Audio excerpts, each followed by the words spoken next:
राधे राधे, जय श्रीमान नारायण सबको। तो कैसे हो आप सब लोग? आशा करती हूँ आप सब लोग अच्छे होंगे। तो आप सभी का स्वागत है मेरे चैनल पे। तो आज का वीडियो उन लोगों के लिए है जिनके घर में प्याज लहसुन का सेवन होता है और उनके घर में लड्डू गोपाल जी भी हैं और राधा रानी जी भी हैं। तो उनके मन में यही क्वेश्चन रहता है कि हमारे घर में लड्डू गोपाल जी राधा रानी जी हैं, तो हम लाला की सेवा कैसे करें, उनको भोग कैसे लगाएं। तो आज मैं आपको बताने वाली हूँ कि आप लाला को भोग कैसे लगाएं। तो जिन लोगों के घर में लहसुन प्याज का भोग लगाया जाता है और जो ठाकुर जी का जल होता है, हम उनको पानी पिलाते हैं, जो खाना खिलाते हैं, तो उनको कैसे खिलाना चाहिए और उन बचे हुए खाने और पानी का क्या करना चाहिए। तो आप मेरी वीडियो पे एंड तक बने रहिए ताकि जो मैंने जानकारी दी है आपको सब पता चल सके कि मैंने आज की वीडियो में आप सभी को क्या बताया।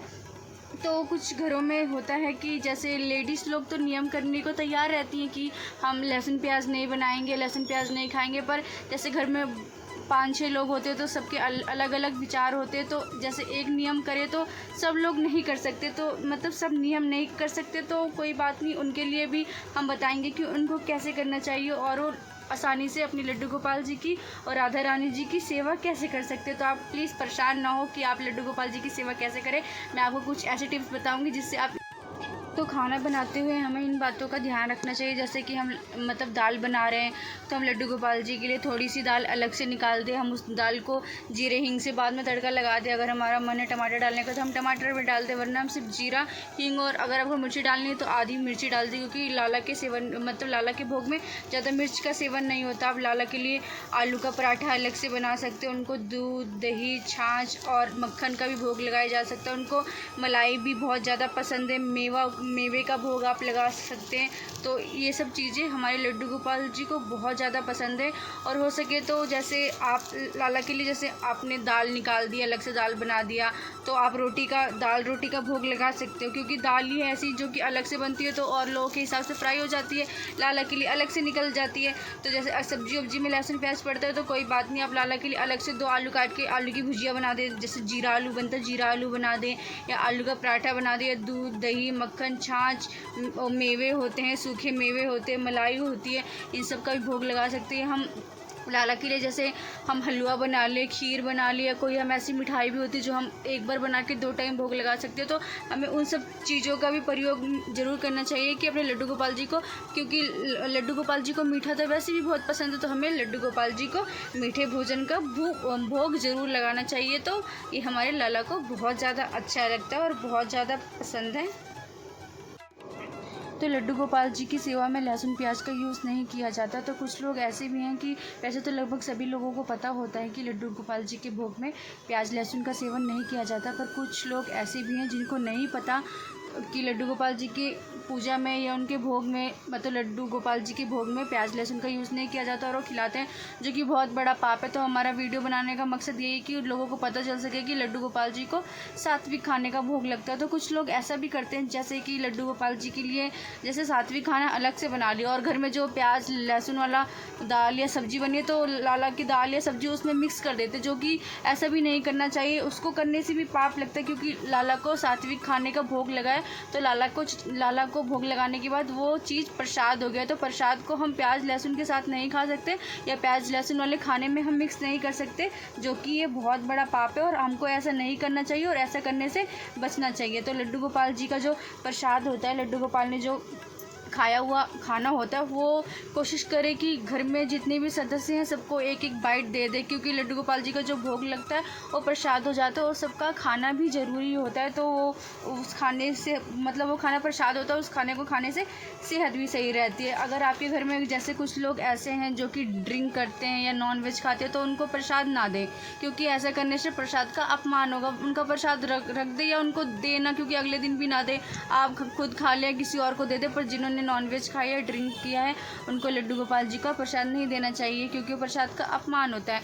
और जैसे हम लड्डू गोपाल जी का जो प्रसाद बनाते हैं तो उसको हमें खाना ही चाहिए, उसको हमें फेंकना नहीं चाहिए। ना कुछ भी प्रसाद हो उसका एक कण भी वेस्ट नहीं करना चाहिए। ऐसा करने से भी पाप लगता है, क्योंकि प्रसाद की वस्तु हम कैसे फेंक सकते, क्योंकि वो तो प्रसाद है और प्रसाद तो भगवान को भोग लगा है तभी प्रसाद बना, तो हम उसको फेंक नहीं सकते, उसको हाथों हाथ हमें खाना चाहिए। कुछ लोग लड्डू गोपाल जी को भोग लगाने के बाद भोग को मंदिर में ही छोड़ देते हैं, जो कि ऐसा करना भी गलत होता है। आप लाला को भोग लगाइए, आप उनको बैठ के अपने हाथों से उनको रोटी तोड़ तोड़ के भोग लगाइए। कम से कम 5 से 11 निवाले तो उनको खिलाइए। और भोग लगाने के बाद लड्डू गोपाल जी को भोग लगाने के बाद जो उनका प्रसाद होता है वो कम से कम आप ज़्यादा से ज़्यादा 15-20 मिनट ही मंदिर में छोड़े, जितना कि एक इंसान को, एक बच्चे को खाना खाने में जितना समय लगता है, मंदिर में भी भोग उतनी ही देर छोड़े। जैसे कुछ लोग करते हैं कि 2-3 घंटे के लिए भोग मंदिर में पड़े पड़े सूखता रहता है, तो ऐसा करने से भी प्रसाद का अपमान होता है। तो हमको ऐसा भी नहीं करना चाहिए। मतलब लाला को जो भोग लगा हुआ उसको थोड़े टाइम बाद 10 से 15 मिनट बाद हटा लो और घर में जितने भी सदस्य हैं सबको देना चाहिए।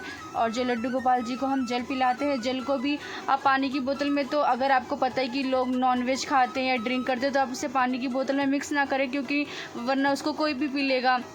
तो उसको अलग से रखें, क्योंकि लाला का पानी ज़्यादा नहीं होता, 1 से 2 गिलास पानी होता है, तो आप उसको खुद ही पी सकते हैं या थोड़ा बच्चों को पिला दें, क्योंकि बच्चों को पिलाना भी लड्डू गोपाल जी का पानी तो एक तरीके से प्रसाद हो गया। तो बच्चों में पॉजिटिव एनर्जी देगा और बच्चे बहुत जल्दी अच्छे हो जाएंगे और स्वस्थ रहेंगे।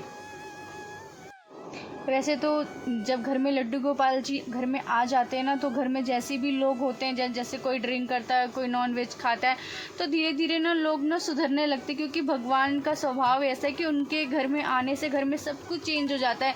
कि आप देखेंगे धीरे धीरे ना लोग इस हद तक आ जाएंगे कि वो प्याज लहसुन भी छोड़ने के लिए अपने आप ही मना कर देंगे कि हमको नहीं खाना, क्योंकि लड्डू गोपाल जी जब घर में आते हैं ना, तो घर के सभी लोगों को धीरे धीरे लाला सुधार के अपने रंग में ही ले आता है और सबको भक्त बना देता है। क्योंकि अभी घर में जैसे कुछ ऐसे लोग होते हैं कि जैसे लड्डू गोपाल जी आए तो कुछ लोग ही लड्डू गोपाल जी की सेवा करेंगे, कुछ लोग नहीं करते, पर धीरे धीरे लड्डू गोपाल जी का जादू ऐसा चलता है ना कि घर के सभी लोग लड्डू गोपाल जी के पीछे पागल हो जाते हैं। क्योंकि जब वो लड्डू गोपाल जी घर में आते हैं तो हमारे घर के सदस्य हो जाते हैं, तो वो घर के मुखिया होते हैं, तो उनका काम होता है घर के सभी लोगों को सुधारना। तो लड्डू गोपाल जी घर में आने के बाद यही काम करते हैं, वो घर में आए सभी लोगों को सुधारते हैं और सबको ठीक तरीके से घर में रखते हैं। तो आप लोगों से एक निवेदन है कि जैसे आप लोगों के घर में नॉनवेज, अगर घर में नॉनवेज बनता है, क्योंकि कुछ लोगों की मजबूरी होती है कि घर के कुछ लोग नहीं मानते, अगर आपके घर में लड्डू गोपाल जी और आपके घर में नॉनवेज बनता है, तो आप एक काम कर सकते हैं, आप अपने लड्डू गोपाल जी के ना बर्तन अलग रख सकते हैं। आप छोटे छोटे बर्तन ले आइए, जैसे छोटी सी कढ़ाई ले आए, छोटा सा फ्राई पैन ले आए, मतलब वो लाला के ही बर्तन हो और लाला के लिए अलग ही रखो, बनाने के बर्तन, खाने के बर्तन, क्योंकि फिर छुआछूत नहीं होगा तो सबसे ज़्यादा अच्छा रहेगा। क्योंकि मैंने भी मेरे घर में तो वैसे कभी कभार प्याज व्याज बन जाता है, जैसे कई लोग आ जाते हैं तो प्याज बन जाता है। वैसे तो हमारे घर में ज़्यादातर सात्विक भोजन ही बनता है, हम प्याज लहसुन का यूज़ नहीं करते ज़्यादा। हम फिर भी लड्डू गोपाल जी के लिए ना खाने के लिए अलग बर्तन रखा और हमने बनाने के लिए भी अलग ही बर्तन रखे। हम अपने बर्तनों में लड्डू गोपाल जी के बर्तन कभी मिक्स नहीं करते।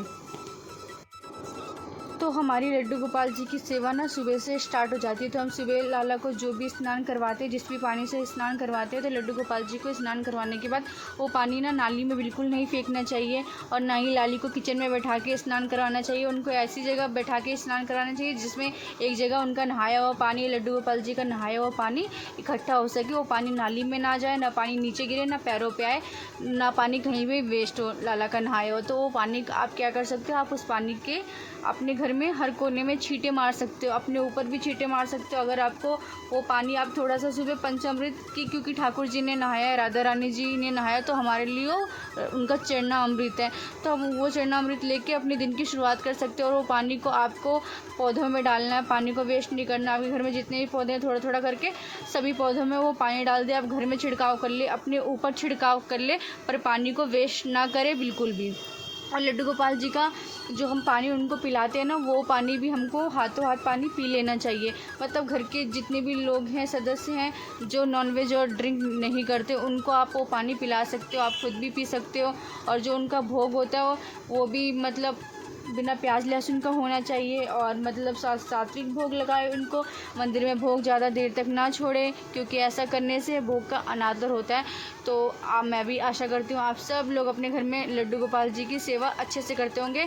तो आशा करती हूँ आपको मेरी वीडियो अच्छी लगी होगी। तो आपको मेरी वीडियो अच्छी लगी तो प्लीज़ मेरी वीडियो को लाइक करें, हमारे चैनल को सब्सक्राइब करें और कमेंट में अगर आपके पास ठाकुर जी के लिए टाइम हो तो आप राधे राधे भी ज़रूर लिखें। तो मैं आपको मिलूँगी नेक्स्ट वीडियो में। तो राधे राधे, जय श्रीमन नारायण सबको।